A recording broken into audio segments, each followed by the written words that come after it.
আমি মির্জা ফখরুল ইসলাম আলমগীর সশ্রদ্ধ চিত্তে বাংলাদেশের ২৩তম রাষ্ট্রপতি হিসেবে শপথ নিলেন মির্জা ফখরুল ইসলাম আলমগীর। দৃঢ়ভাবে ঘোষণা করিতেছি যে ২১ আগস্ট সন্ধ্যা ৭:৩০টায় বঙ্গভবনের দরবার হলে অনুষ্ঠিত হয় এই শপথ গ্রহণ অনুষ্ঠান।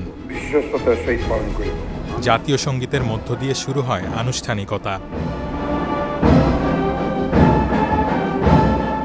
পরে পবিত্র কোরআন থেকে তেলাওয়াত করা হয়। শপথ গ্রহণ অনুষ্ঠান সঞ্চালনা করেন মন্ত্রিপরিষদ সচিব নাসিমুল গনি। রাষ্ট্রের সর্বোচ্চ সাংবিধানিক পদে রাষ্ট্রপতিকে শপথ বাক্য পাঠ করান জাতীয় সংসদের ভারপ্রাপ্ত স্পিকার ব্যারিস্টার কায়সার কামাল। সশ্রদ্ধ চিত্তে শপথ বা দৃঢ়ভাবে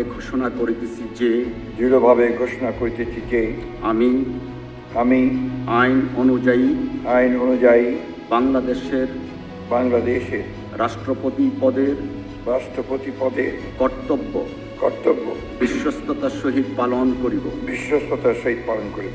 আমি বাংলাদেশের প্রতি অকৃত্রিম বিশ্বাস ও আনুগত্য পোষণ করিব।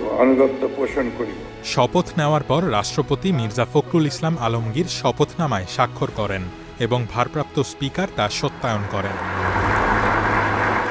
অনুষ্ঠানে উপস্থিত ছিলেন রাষ্ট্রপতির দায়িত্বে থাকা স্পিকার হাফিজউদ্দিন আহমদ, প্রধানমন্ত্রী তারেক রহমান, সাবেক অন্তর্বর্তী সরকারের প্রধান উপদেষ্টা অধ্যাপক মোহাম্মদ ইউনুস, প্রধান বিচারপতি জুবায়ের রহমান চৌধুরী, বিরোধী দলীয় নেতা শফিকুর রহমান, মন্ত্রিপরিষদের সদস্যবৃন্দ, সংসদ সদস্য, বিদেশি কূটনৈতিক, সামরিক, বেসামরিক, ঊর্ধ্বতন কর্মকর্তা এবং বিভিন্ন রাজনৈতিক দলের নেতারা। রোহান আদনান, প্রথম আলো।